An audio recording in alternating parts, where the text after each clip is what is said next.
Hello guys, welcome back to the channel, welcome back to the garage, welcome back to building the race truck. So you guys know we've been steadily working on this thing, trying to get it together, all that, but there's one very important thing we've been missing. If you guys follow along with this channel, you know exactly what that is.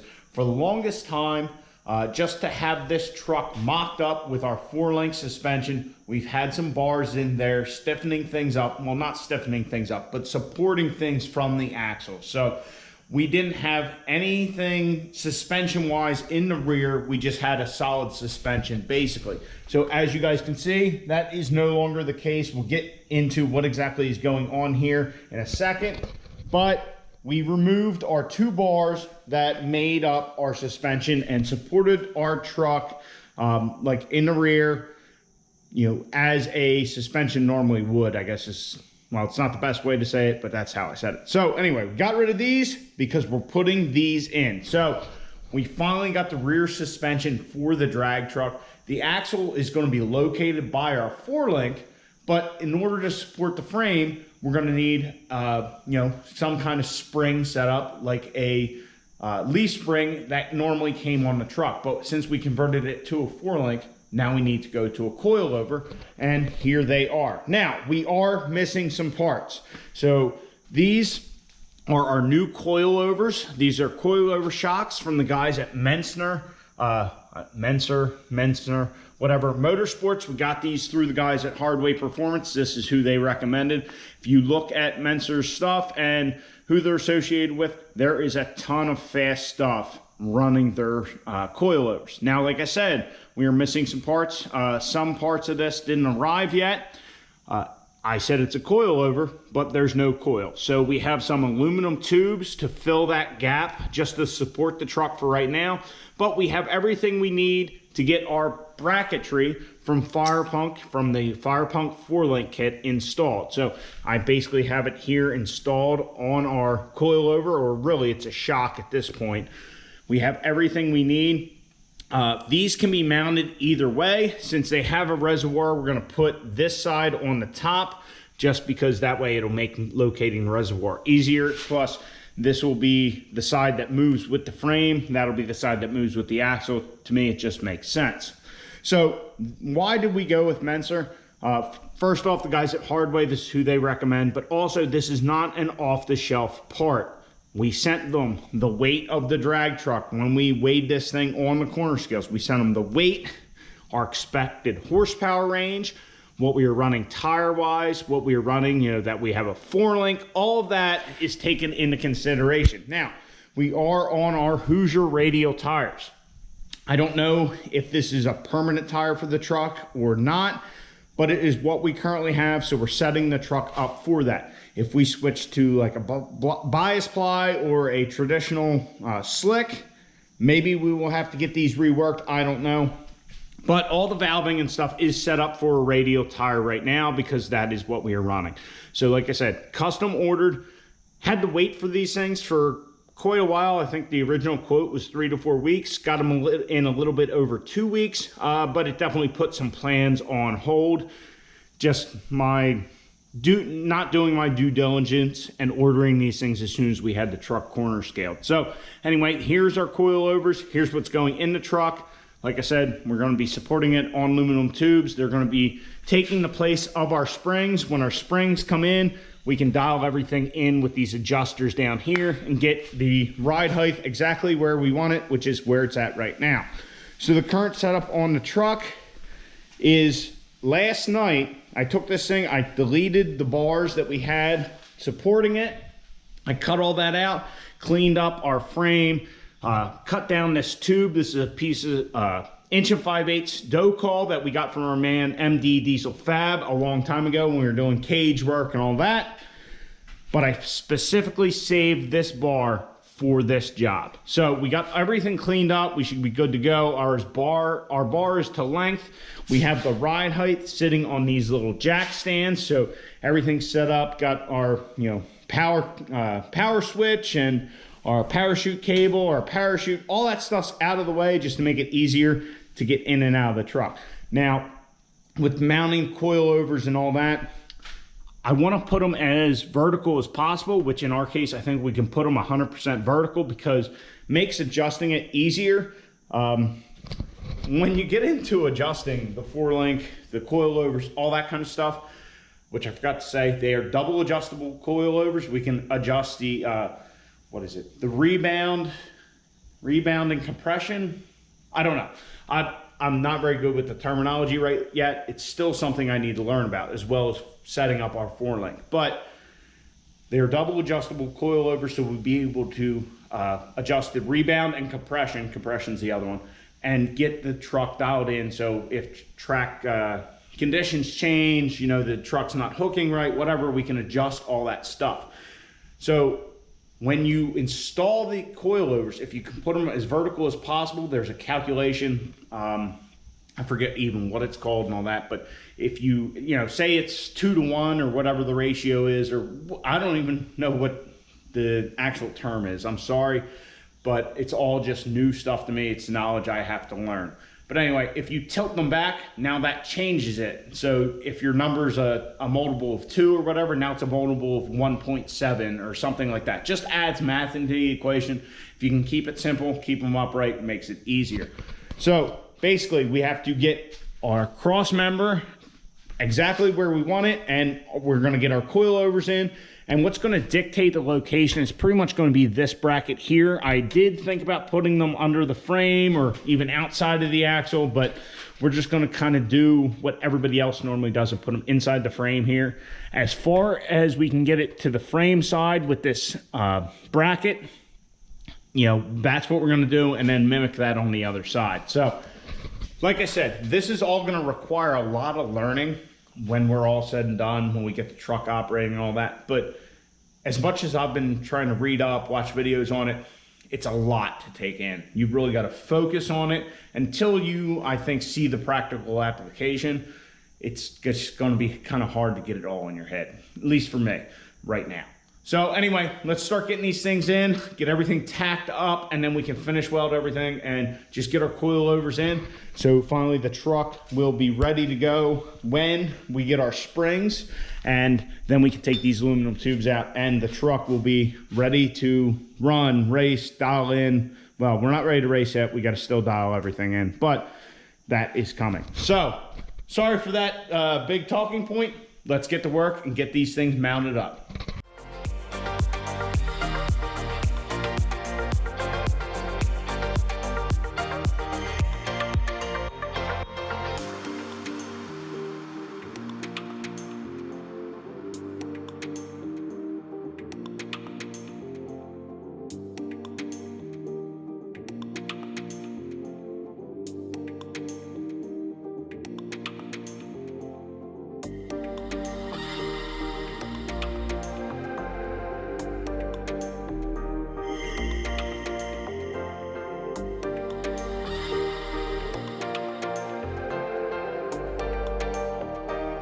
So we got everything welded in, not welded in, tacked in.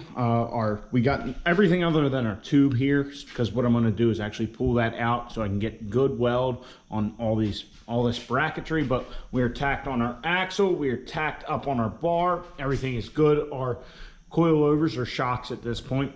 Are level, they're plumb, everything's straight up and down, looking good. Really liking how this turned out. I mean, looking at the back of it, fantastic, everything's good. We're gonna have to figure out what we're gonna do with our reservoirs here at some point. Not really a big deal right now, but whoa, we are all tacked in, ready to go. So what we're gonna do is we're gonna pull the shocks out and pull all our bracketry off, get everything finish welded, get all these tabs welded to our bar, get our brackets on the axle all completely TIG welded in, then we'll put our bar back in, you know, get everything, you know, aligned again, and then we will weld our bar in. Everything is looking good. Definitely digging how this is turning out.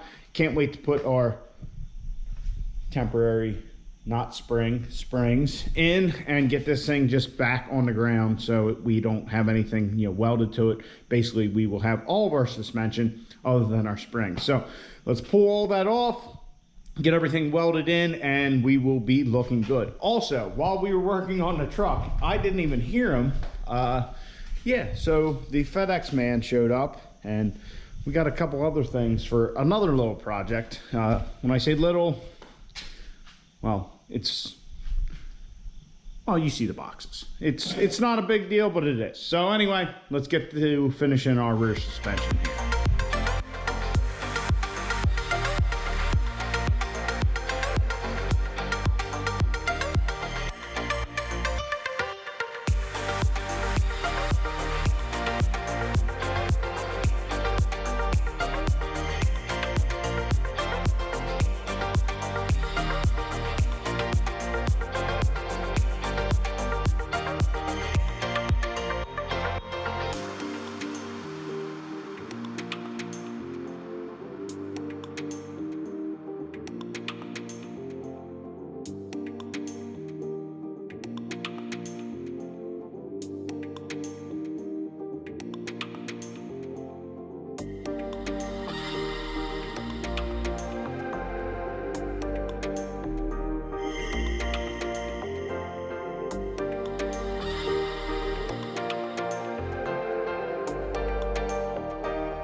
Well, after a lot of time, we got everything welded in. Everything is how it's going to be. Our cross member here is completely welded in.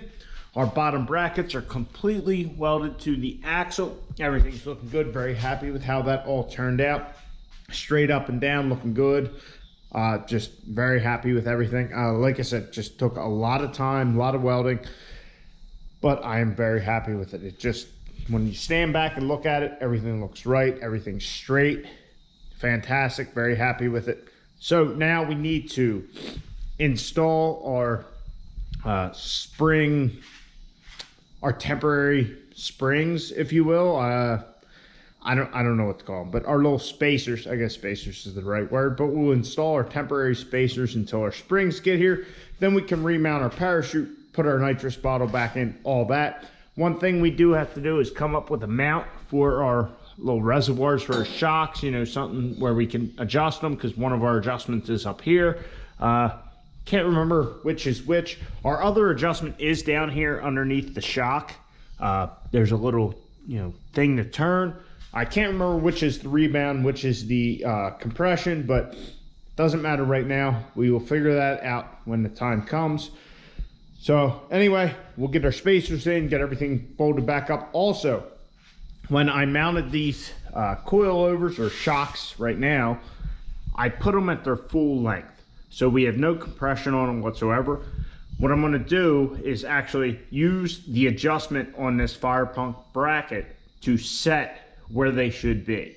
My reason for doing that is if we ever change setups or whatever, we can, you know, adjust it down further, you know, all that kind of stuff. But also, I don't actually know the correct way to set these. I'm gonna set them at about 50% of the stroke. These have about a 6.5 inch stroke, so I'm gonna set them about 3 1/4 up.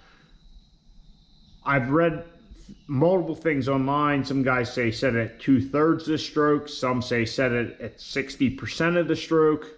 Some, you know, 40%. I can't remember, you know, which, but yeah, I don't know 100%, so I'm just going to set it in the middle for right now. There's enough adjustability on these mounts that it doesn't really matter, because we can change it and then get everything right. All we have to do is then, you know, turn this. We can set our ride height back to where we want it, and everything will be, you know, nicey nice. So, like I said, I don't know if that's the right move, but 50% to me, that's, you know, the best of both worlds. You're right in the middle of the stroke, so we have equal amounts of, you know, extension and compression. So, hey, comment down below if you know of otherwise. I've been trying to watch a lot of videos and try and figure it all out, but for right now, that's where we're going to set it. So let's get this project done, and, well, as done as we can be until our springs get here.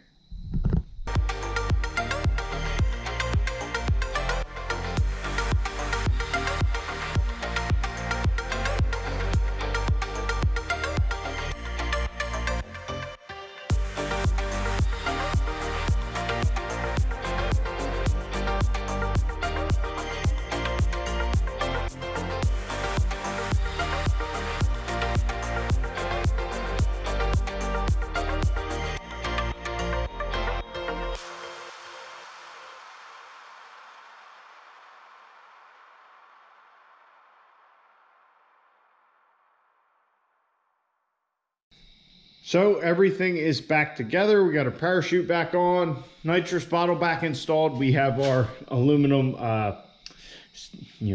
spacers instead of springs, which is unfortunate, but it is what it is.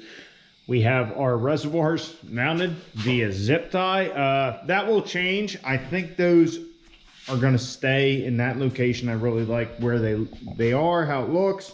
Also, when I go into the truck to do anything, I always kind of walk on these cross members and all that, so I want to keep them over here. I mean, I did think about putting them over here, but whatever. I got to come up with a permanent mount for those, which I will do. For now, the zip ties will keep them up and out of the way. Not a big deal. If we get to the point where we don't have mounts for those yet and we are able to go racing, well, we'll just add a couple more zip ties. Not a big deal. But the big project of today, which it is now tonight, was to get our coilovers or our shocks installed, and they are in. Everything is good. Everything is welded. I'm very happy with the result. Everything looks good. Everything is straight up and down. The drag truck is now supporting itself on its own weight. Well, I guess it was before, but now we actually have somewhat of a suspension. We just have one little part change out, and we are good to go. We are ready to rock. Yeah, this was the last big project we had to finish off our 4-link and finish off like the whole change that we made to this thing over the winter, was to get the coilovers. I really kind of drug my feet on that, and there's no good reason for it. I just wasn't on it as as I should have been, to get things here and have everything ready to go. But very happy with the results. Everything's welded in. It's solid, looks good. Very happy with it. So anyway, guys, we got our coilovers. Well, they're just pretty much shocks at this point, but once we get our springs, we'll be ready to rock. That is, like I said, the last big project for this. We did have some parts show up in the middle of the day, which we will be installing in another video, but they are not... We could have gone to the track with the truck like this, but those are like insurance policies. So you guys will find out what they are. Comment down below if you think you know what we got. I think the boxes kind of give it away, but anyhow, comment down below what you think those are. But the drag truck is there. We got to get it running right, which we have plans to do, and I won't speak any more on, because every time I do, it just kind of seems to bite me in the butt. But anyway, there's plans in the works, so we can get this thing ripping, get it down the track. I know you guys are anticipating that as much as I am, if not, well, I'm probably anticipating it more than anybody, even though I know it's going to scare the crap out of me, which, man, I can't wait to get back to the strip. Just even when this thing was running at 1019, like, what a blast. Every time I'd get in the truck, first pass, I was all nerves, all that, and it was just, you got that feeling. And if you haven't done it, you got to go do it. It's just, you can't even put it into words. You just get this feeling. This thing now is going to be such a different animal. It's going to be scary, but it's also going to be like a knowledge builder, right? So we're going to have to learn. We're going to have to learn about our suspension, about our coilovers. So like I said, they're double adjustable. We got to learn how to adjust that. Our 4-link, we have to dial that in. Everything like that with the truck, we have to dial in suspension wise. And then, the front, in the engine compartment, we got to deal with, now we have a solid iron block, figure that all out. And then if we ever switch tires, we got to change stuff. Like, we're in a whole different ballpark than we were before, and I'm excited for it. Like I said, nervous? Absolutely. If I told you I wasn't nervous about it, I'd be lying to you, but I'm as excited as I am nervous. Like, it's going to be awesome. So anyway, guys, I hope you enjoyed this. Like I said, once our springs get here, this thing is ready to rock. I mean, we just got to, dial in what's going on with it, why it's acting strange, which, is it a tuning issue? Is it an engine issue? I have no idea. I have gone through everything that I can possibly think of. Is it a fueling issue? Maybe we have an issue with our lines. I don't know. I've tried everything I can think of, everything people have told me to try. You know, I've had people reach out, everything like that. But we're just going to need to take a hands-on approach, and hopefully that is coming soon. So anyway, guys, I'm rambling now. It's gotten late, as you can see, but our shocks are installed, soon to be coilovers. So anyway, I hope you enjoyed the video. Please like it, subscribe to the channel. I'll catch you guys on the next one. Get out in your garage, get the wrenching on your truck,